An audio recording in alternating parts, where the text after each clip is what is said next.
Et si je vous disais que la motivation, celle que vous cherchez chaque lundi matin, n'est pas ce qui va réellement changer votre vie? Oui, la motivation vous fait commencer, mais elle ne vous fait pas continuer. Jim Rohn l'a compris très tôt. S'appuyer uniquement sur la motivation, c'est comme construire une maison sur du sable. Aujourd'hui, je vais vous révéler ce qui compte vraiment, ce qui fait la différence entre ceux qui rêvent toute leur vie et ceux qui transforment leurs rêves en réalité. Restez jusqu'à la fin, car la dernière leçon pourrait complètement changer votre façon de travailler sur vous-même. E1. Le mythe de la motivation. La motivation est souvent présentée comme le point de départ de toute réussite, comme une étincelle magique qui déclencherait automatiquement l'action. Pourtant, cette vision est trompeuse. La motivation est une émotion, et comme toutes les émotions, elle est instable par nature.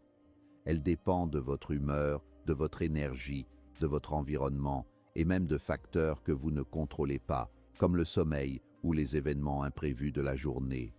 Construire sa vie sur quelque chose d'aussi fluctuant revient à bâtir une maison sur du sable. Un jour, vous vous réveillez plein d'enthousiasme. Vous êtes inspiré, déterminé, convaincu que cette fois-ci sera différente. Vous établissez des plans ambitieux, vous promettez de changer, de travailler plus dur, de prendre soin de vous. Mais le lendemain arrive, et avec lui la fatigue, les distractions, les doutes. La motivation disparaît sans prévenir, laissant derrière elle des intentions non tenues et un sentiment de culpabilité. Jim Rohn insistait sur ce point fondamental. Attendre d'être motivé pour agir, c'est accepter une vie incohérente. Vous agirez certains jours, puis vous abandonnerez les autres.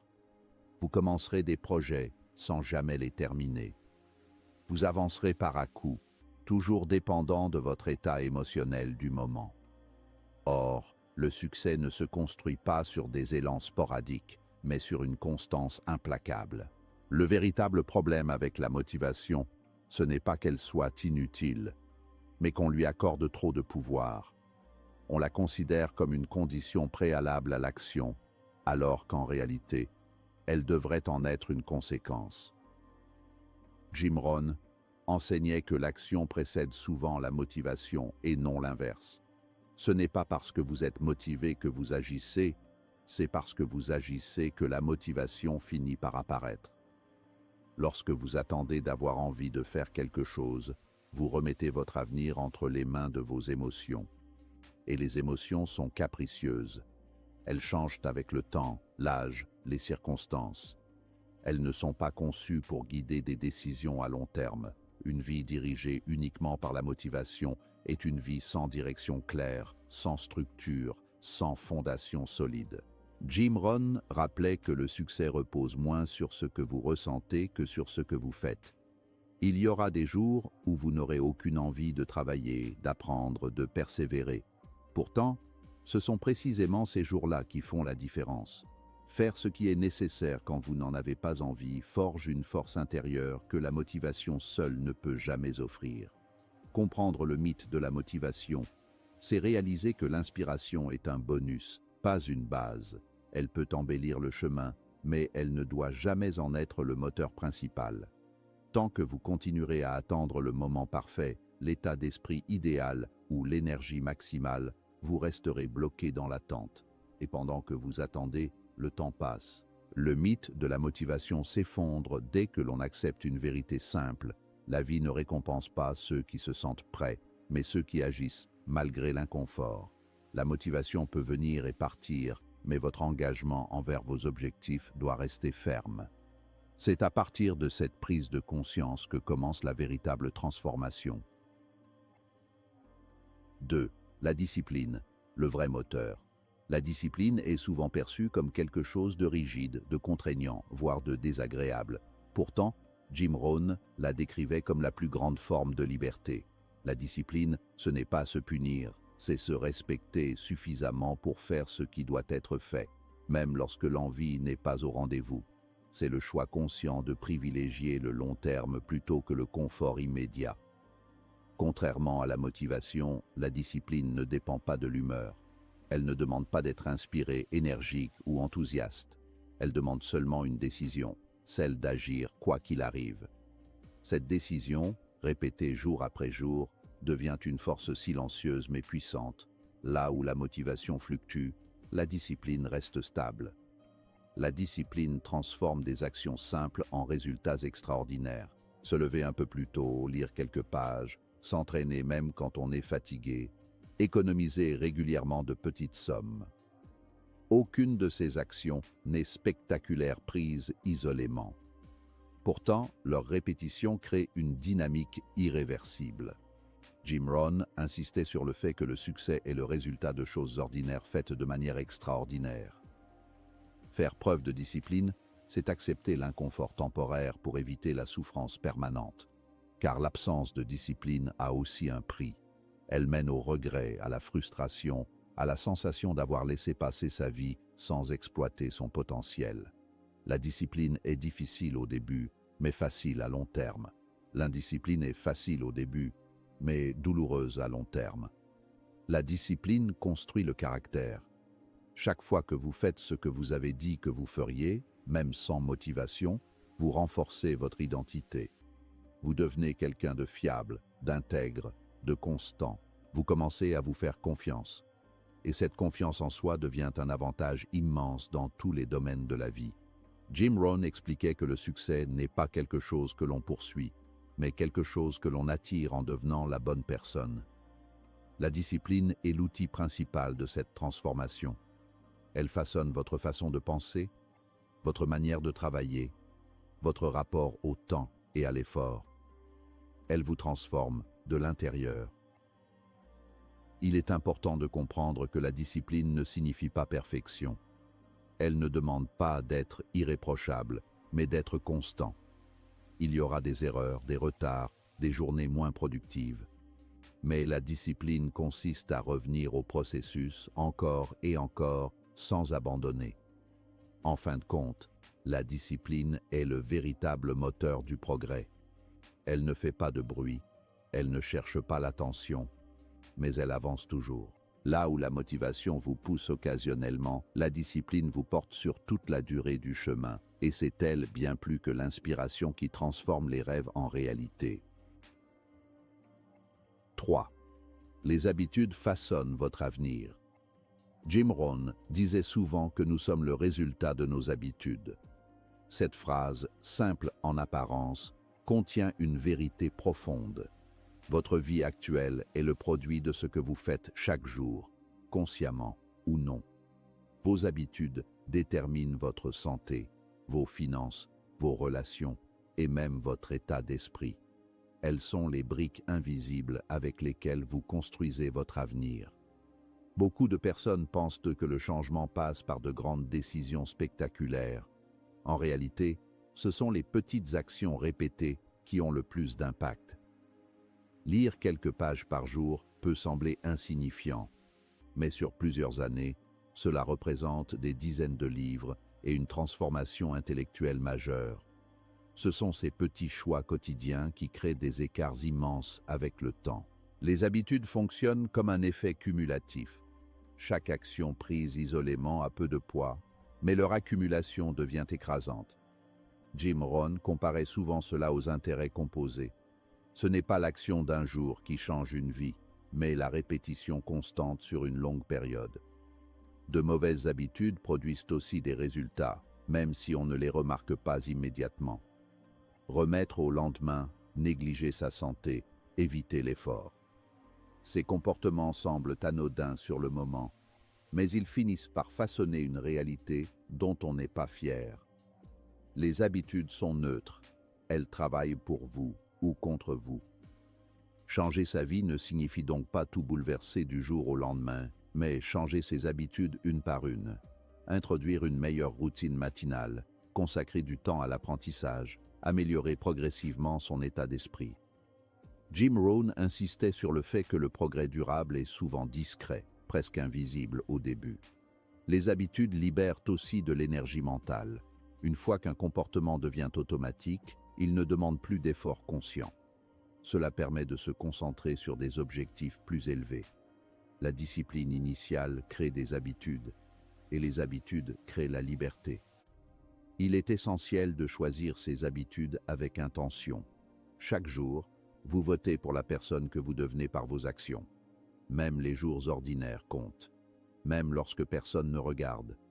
C'est dans la répétition silencieuse que se forge une destinée. En fin de compte, votre avenir n'est pas déterminé par un événement unique, mais par vos habitudes quotidiennes. Jim Rohn nous rappelle que le succès n'est pas un accident, mais un processus. Et ce processus commence par les petites choses que vous choisissez de faire chaque jour, encore et encore, jusqu'à ce qu'elles deviennent votre nature. 4. Travailler plus sur soi que sur son travail. La plupart des gens passent leur vie à chercher la bonne opportunité, le bon poste, le bon marché ou la bonne idée, convaincus que le succès viendra d'un changement extérieur. Pourtant, la vérité est souvent plus simple et plus exigeante. Le véritable levier du progrès se trouve à l'intérieur. Travailler plus sur soi que sur son travail signifie comprendre que votre niveau de développement personnel fixe une limite invisible à vos résultats. Vous pouvez changer d'emploi, de projet ou de stratégie autant de fois que vous le voulez, mais si vous ne changez pas la personne que vous êtes, les résultats finiront par se ressembler. Jim Rohn enseignait que le revenu d'une personne ne dépasse jamais longtemps son niveau de croissance personnelle. Cette idée peut déranger car elle nous enlève l'excuse de la malchance ou des circonstances. Pourtant, elle est profondément libératrice. Si vos résultats ne vous satisfont pas, la solution n'est pas forcément de travailler plus d'heures, mais de devenir une personne capable de produire de meilleurs résultats. Quand vous améliorez votre discipline, votre communication, votre vision et votre caractère, votre travail commence naturellement à refléter cette amélioration. Travailler sur soi, c'est investir dans ses compétences, mais aussi dans son état d'esprit. Les compétences vous donnent les outils pour agir, mais l'état d'esprit détermine la façon dont vous utilisez ces outils. Deux personnes peuvent avoir la même formation et le même poste, mais obtenir des résultats radicalement différents. La différence se situe souvent dans la manière de penser, dans la capacité à persévérer face aux difficultés et dans la volonté d'apprendre continuellement. En développant un esprit orienté vers la croissance, vous transformez chaque expérience, même négative, en leçon utile. Beaucoup confondent activité et progrès.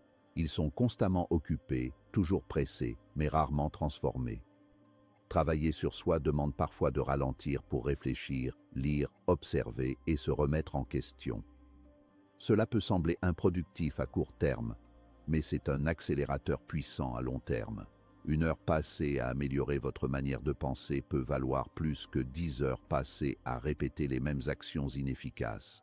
La qualité de votre personne détermine la qualité de vos efforts. Votre valeur personnelle influence directement votre valeur professionnelle. Plus vous devenez fiable, discipliné et compétent, plus les opportunités viennent à vous. Les gens font confiance à ceux qui se maîtrisent d'eux-mêmes. Les leaders ne sont pas seulement ceux qui savent quoi faire, mais ceux qui ont développé le caractère nécessaire pour agir de façon cohérente. En travaillant sur votre intégrité, votre patience et votre capacité à prendre des décisions difficiles, vous augmentez votre impact bien au-delà de votre poste ou de votre titre. Investir en vous-même est l'investissement le plus rentable que vous puissiez faire car personne ne peut vous le retirer. L'argent peut être perdu, un poste peut disparaître, mais ce que vous devenez vous accompagne partout. Lire des livres, apprendre de nouvelles compétences, prendre soin de votre santé mentale et physique, développer votre intelligence émotionnelle. Tout cela constitue un capital durable. Plus vous investissez tôt et régulièrement, plus les intérêts composés de votre développement personnel produisent des résultats impressionnants. Enfin, travailler plus sur soi que sur son travail, c'est accepter que la croissance personnelle est un processus continu. Il n'y a pas de point final où l'on peut dire « je suis arrivé ». Chaque nouveau niveau de responsabilité exige une nouvelle version de vous-même. En adoptant cette philosophie, vous cessez de courir après le succès et vous commencez à l'attirer. Votre travail devient alors une expression naturelle de la personne que vous êtes devenue et non une lutte permanente contre vos propres limites. 5. La responsabilité personnelle. La responsabilité personnelle est l'un des principes les plus puissants, mais aussi les plus difficiles à accepter. Beaucoup de personnes préfèrent croire que leur vie est le résultat des circonstances, de l'économie, de leur famille ou de la chance. Jim Rohn rappelait pourtant une vérité essentielle. Vous êtes le principal facteur de votre destinée. Tant que vous refusez cette idée, vous restez prisonnier de l'attente. Le jour où vous l'acceptez, vous reprenez le contrôle. Arrêter d'attendre les circonstances parfaites est une étape décisive. Les conditions idéales n'existent presque jamais. Il y aura toujours un manque de temps, d'argent ou de soutien. Les personnes qui réussissent ne sont pas celles qui ont eu une route dégagée, mais celles qui ont avancé malgré les obstacles. En assumant la responsabilité de vos choix, vous cessez de vous demander pourquoi les choses sont difficiles et vous commencez à chercher comment agir malgré la difficulté. Jim Rohn utilisait souvent la métaphore du vent et des voiles. Le vent représente les événements que vous ne contrôlez pas, l'économie, les critiques, les imprévus. Les voiles représentent votre attitude, vos décisions et vos réactions. Vous ne pouvez pas commander le vent, mais vous pouvez ajuster vos voiles. Cette image rappelle que la responsabilité personnelle ne signifie pas tout contrôler, mais choisir consciemment votre réponse à ce qui arrive. Quand vous adoptez cette philosophie, votre langage change. Vous remplacez les excuses par des questions constructives. Au lieu de dire que c'est impossible, vous demandez comment rendre la chose possible. Au lieu d'accuser les autres, vous analysez votre propre contribution à la situation. Ce changement intérieur peut sembler subtil, mais il transforme profondément votre manière d'agir. La responsabilité personnelle est un filtre à travers lequel vous interprétez le monde. Prendre la responsabilité totale de sa vie ne signifie pas se blâmer inutilement. Il s'agit plutôt de reconnaître votre pouvoir d'influence. Même lorsque vous n'êtes pas à l'origine d'un problème, vous êtes toujours responsable de la solution. Cette perspective vous rend plus fort, car elle vous place dans une position d'action. Tant que vous attendez que quelqu'un d'autre change, vous êtes immobile. Lorsque vous décidez de changer vous-même, le mouvement commence. Changer d'attitude est souvent le premier pas visible de la responsabilité personnelle. L'attitude agit comme une lentille qui colore toutes vos expériences. Deux personnes peuvent vivre la même situation et en tirer des résultats opposés, simplement parce qu'elles l'interprètent différemment. En choisissant une attitude orientée vers l'apprentissage et la croissance, vous transformez les échecs en informations utiles et les obstacles en opportunités de renforcement. À long terme, la responsabilité personnelle crée une vie cohérente. Vos résultats cessent d'être aléatoires et deviennent la conséquence logique de vos décisions. Vous comprenez que chaque petit choix compte et que la discipline quotidienne façonne votre avenir. En assumant pleinement votre rôle dans votre propre vie, vous cessez d'être spectateur et vous devenez l'architecte de votre destinée, ajustant vos voiles avec confiance, quel que soit le vent. La motivation peut vous inspirer, mais seule la discipline vous transformera. Si ce message vous a parlé, commencez aujourd'hui. Une action, une habitude, une décision. Souvenez-vous de cette vérité essentielle de Jim Rohn. Le vrai travail n'est pas à l'extérieur, il est à l'intérieur. Travaillez sur vous et le reste suivra.